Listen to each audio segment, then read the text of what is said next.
Assalamualaikum warahmatullahi wabarakatuh. Innal hamdalillah. Salaman.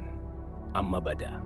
Hadirin yang dimuliakan Allah, jangan lupa like, comment, dan share agar pesan kebaikan ini terus mengalir, menjadi wasilah dakwah, memperluas manfaat, serta menghadirkan pahala jariah bagi kita semua.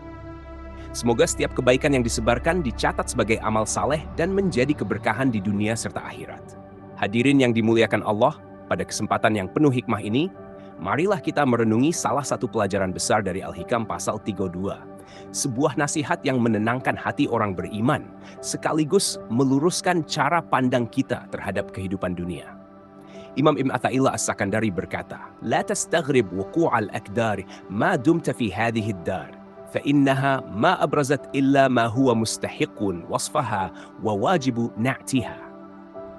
Janganlah engkau heran atas terjadinya berbagai kesulitan selama engkau masih berada di dunia ini. Karena dunia tidak menampakkan apapun kecuali yang memang layak dengan sifat dan wataknya. Hadirin yang dimuliakan Allah, hikmah ini menegaskan satu kebenaran mendasar. Dunia memang bukan tempat kenyamanan abadi. Dunia diciptakan sebagai tempat ujian, bukan tempat pembalasan. Dunia adalah ladang amal, bukan surga. Maka ketika kesulitan datang, seharusnya itu tidak mengejutkan hati orang beriman. Yang justru patut dipertanyakan adalah ketika seseorang menuntut dunia agar selalu ramah, adil, dan nyaman. Tuntutan semacam ini bertentangan dengan hakikat penciptaan dunia itu sendiri. Hadirin yang dimuliakan Allah, Abdullah bin Mas'ud radhiyallahu anhu berkata, "Dunia ini adalah penderitaan dan duka cita. Jika terdapat kesenangan di dalamnya, maka itu hanyalah sebuah keberuntungan." Perkataan ini bukan ajakan untuk membenci dunia, melainkan ajakan untuk tidak tertipu oleh dunia. Nikmat dunia bukan standar keberhasilan iman, dan kesulitan dunia bukan tanda kebencian Allah.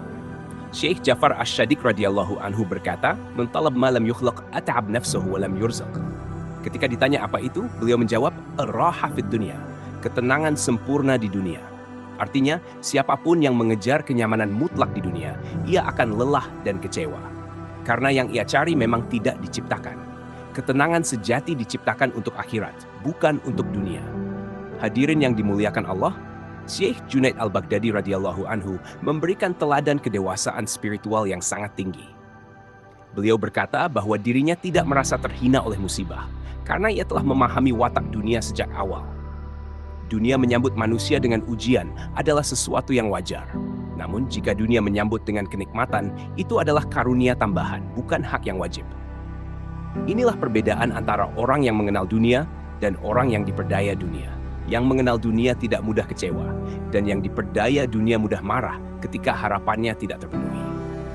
Hadirin yang dimuliakan Allah, Rasulullah SAW bersabda kepada Abdullah bin Abbas radhiyallahu anhu, "Jika engkau mampu beramal karena Allah dengan ikhlas dan yakin, maka lakukanlah. Jika tidak mampu, maka bersabarlah. Sesungguhnya dalam kesabaran menghadapi kesulitan terdapat keuntungan yang besar." Ini menunjukkan bahwa sabar bukan posisi lemah, tetapi posisi kuat. Sabar adalah ibadah orang-orang yang memahami bahwa hidup ini sedang menuju Allah, bukan sedang mencari kenyamanan.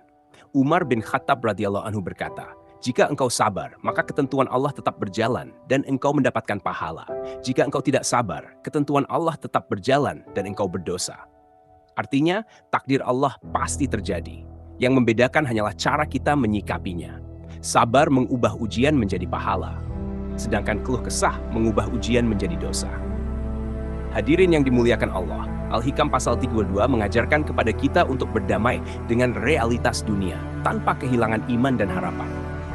Dunia boleh berat, hidup boleh sulit, tetapi hati orang beriman tetap tenang karena ia tahu kemana arah perjalanannya.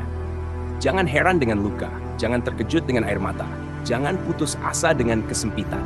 Semua itu adalah bahasa dunia yang memang diciptakan seperti itu.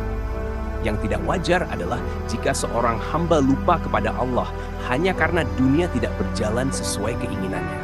Semoga Allah menjadikan kita hamba-hamba yang kuat imannya, lapang dadanya, dan kokoh kesabarannya. Semoga kita mampu menjalani dunia sesuai sifatnya tanpa kehilangan tujuan akhir kita, yaitu ridha dan perjumpaan dengan Allah Subhanahu wa Ta'ala. Wallahu a'lam bishawab. Wassalamualaikum warahmatullahi wabarakatuh.